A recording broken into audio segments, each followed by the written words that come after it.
When you stand in line at the supermarket and quietly put one item back because the total is higher than you can afford, and when you lower the thermostat at night and tell yourself that another layer of clothing will just, have to do, and when filling the car with fuel feels heavier than it did only a few years ago, something deeper than economics is taking place here. And that's what I'd like to talk to you about in this episode. Welcome to Truth in the Trenches podcast, a reformed perspective on current events. My name is Anthony, and I'll be your host. This podcast exists for moments when life presses in, when facts and statistics collide with the struggle to provide for your family, paying monthly bills, when you need to have those anxious conversations with your spouse about making ends meet until the end of the month, and when you carry the growing weight on your shoulders, that life is something you're surviving and you or your family aren't really thriving.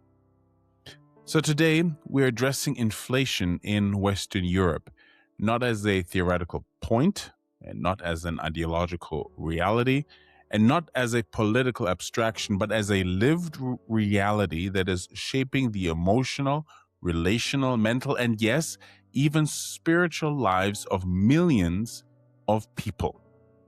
This conversation matters because the pressure you feel, the pressure that I feel, reveals our allegiance, and when falling on hard times exposes what our foundations are built on.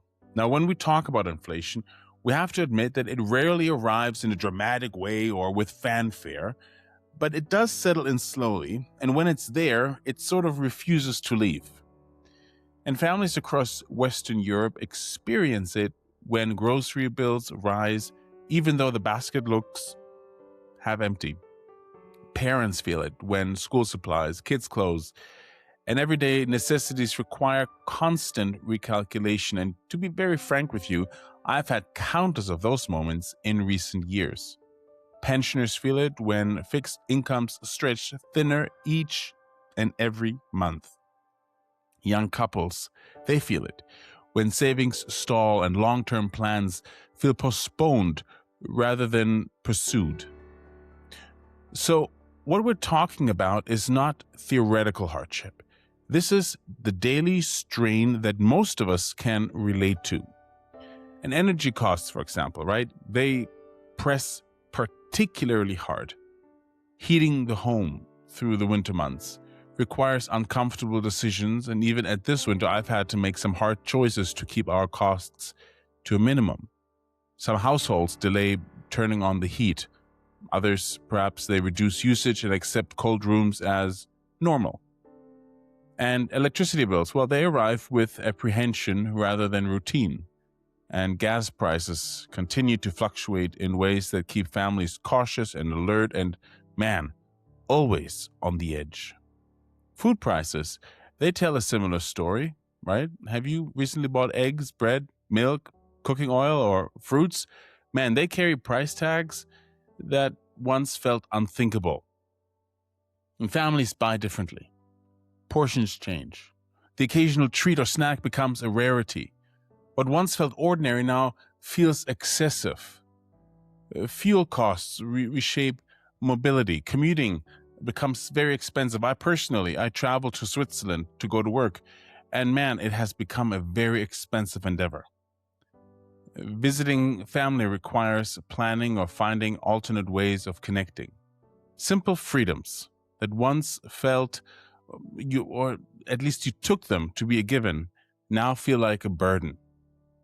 So this pressure, this worry, the unknown, it lives with us as we struggle to battle this accumulating burden month after month.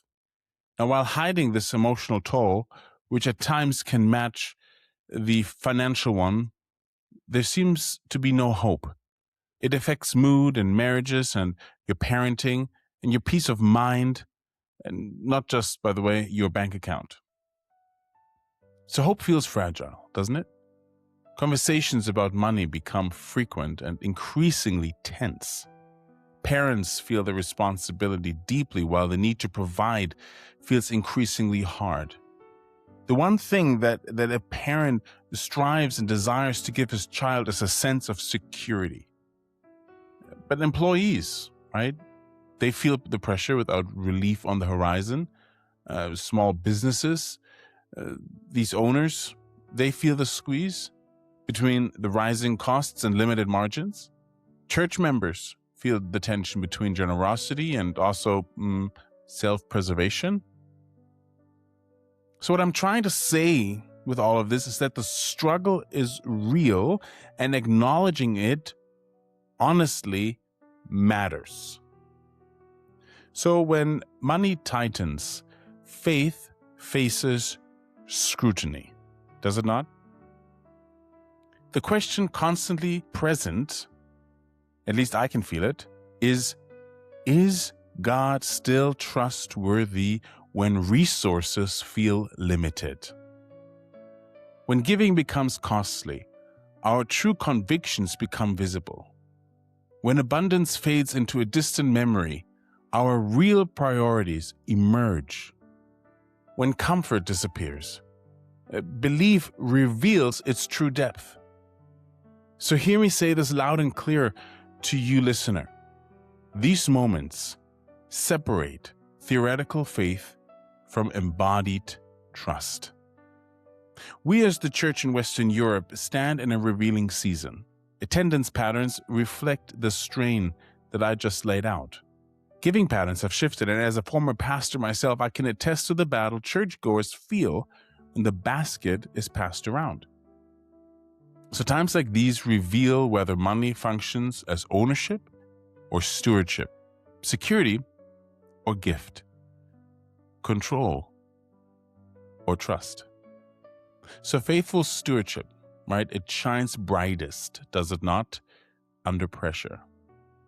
So allow me to give you some pertinent examples from church history that I think we can all learn from and draw encouragement from, and perhaps a sense of direction. In the 19th century, in England, in northwestern England, there was a missionary. His name was George Müller, or in German, you would call him Georg Müller. And he lived amid widespread poverty and economic instability. He cared for thousands of orphans without guaranteed income, institutional backing, or even fundraising campaigns. And there were mornings when the kitchen cupboards stood totally and utterly empty, and no money waited in reserve to feed these kids. Yet George's prayers always preceded God's provision again and again and again. And children gathered at the breakfast tables as he and the kids thanked God for the food. Can you believe it? That wasn't even there yet. And they became witnesses of God's provision, which arrived through the most ordinary means at precisely the needed moment. It was truly a godsend. Bread was delivered unexpectedly. Milk carts stopped at the gate. Needs were met quietly and faithfully. But Müller did not cultivate his confidence through his material abundance, but rather he cultivated trust in God's faithfulness. The lesson learned was dependence, not comfort. Going back a couple of hundred years, let me give you another witness from church history. In the 16th century, Jean Calvin, the French reformer who lived in Geneva, he ministered there during the season of economic strain and food shortage and civic instability. And refugees flooded the city and resources were stretched very thin. And the growing fear of shortages grew. Yet the church that he led organized structured care for the poor, the widows, refugees, and sick through disciplined stewardship and communal responsibility. Wealth was understood as entrusted for service to others rather than just security. So Calvin, as the preacher at St. Pius Cathedral, where I've been many times myself, taught that a believer's function was to be a steward, accountable to God for how resources serve the body. Now, my friend, if you're listening to this, let me say this plainly. Our faithfulness must not depend on how comfortable we are. Instead, it should depend on God's character and our obedience to trust Him, to trust His word, to trust that He will come through for those who put their trust in Him. Allow me to give you another brief example from church history, something more closer to home. In the 20th century, the Great Depression, which began in around 1929 and went to about 1939, so about in the 1930s, believers who gathered in churches were facing unemployment and scarcity of the most basic supplies. Interestingly, though, the giving continued. Not because a surplus existed, but because believers understood that their worship must be accompanied with manifested trust. In churches, they shared their resources, they supported the vulnerable, and they strengthened community bonds. So hardship really refined belief. And if we take all of these examples, and we could talk about many more, let's skip forward to today, right? Because every generation hears about economic promises from political leaders, and every generation learns the distance, really, between the words they hear and their own lived experience. I'll give you an example. Here in Germany, where I live, Friedrich Merz, our current chancellor, has spoken of restoring economic strength, rewarding work, and stabilizing the middle class. Now, the language offers reassurance and direction. I hail from the U.S., and in the U.S., you have President Donald Trump, who's a controversial figure, to say the least, but he has repeatedly promised economic relief, lower costs, and renewed prosperity. Now, these words really resonate with me. They resonate with many people, because the pain that they feel, the pain that you feel, is real. Yet, families across Western Europe, and from what I hear also, people in the US, they wake up still calculating expenses. Energy bills remain heavy. Food costs persist. Rent and housing. Man, these things, they strain the budget. Wages lack cumulative increases, and many people feel savings erode faster than they can even blink. Yet the Christian hope never rests, my friend, ultimately in leaders or human systems. Scripture never anchors trust in princes, but God's faithfulness does not depend on election cycles or economic forecasts. So the Christian confession affirms wise leadership, while at the same time refusing to treat leaders as saviors. Let's be very honest, that is above their pay grade.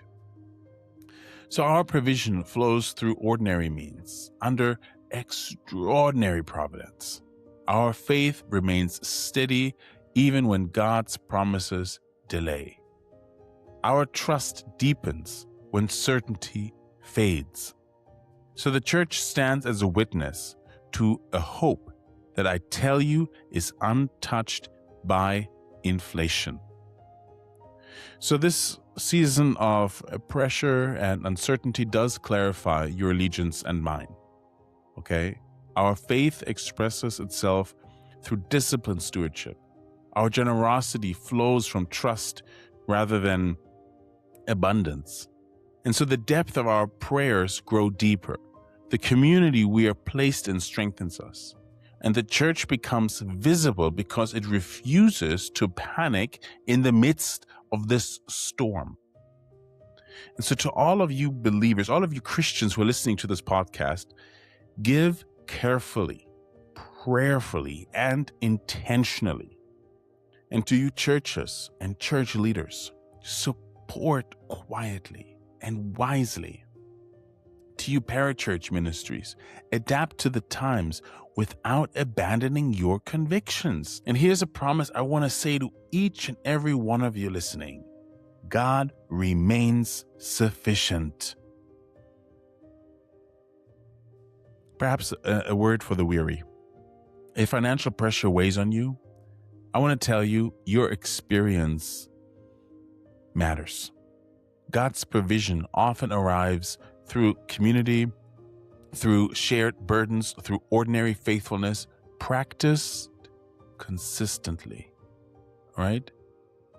Inflation strips us of all illusions. It removes assumptions that we are in control. It invites reorientation. And our faith becomes embodied when our obedience costs something. Our worship deepens when the comfort we have grown so accustomed to suddenly fades. Our trust strengthens when the outcomes are unknown. And so I want to repeat, God remains faithful. The Christian hope never begins with circumstances, right? God is the author of all things. It always begins with God. And so biblical hope stands firmly on the character of God rather than the predictability of outcomes. Scripture consistently teaches that peace grows from trust in who God is rather than confidence in what tomorrow might bring. So the psalmist writes that God remains a refuge and strength, a present help in times of trouble. And this declaration emerged from seasons of instability and conflict and uncertainty, not from comfort or excess. And hope as well. In Scripture, when Scripture talks so much about it, it remains active and resilient and anchored, even when external stability disappears.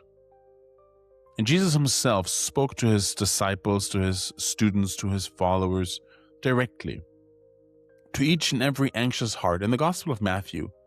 And he reminds his listeners that life consists of more than food and clothing, and that the Father knows every need before it is even spoken.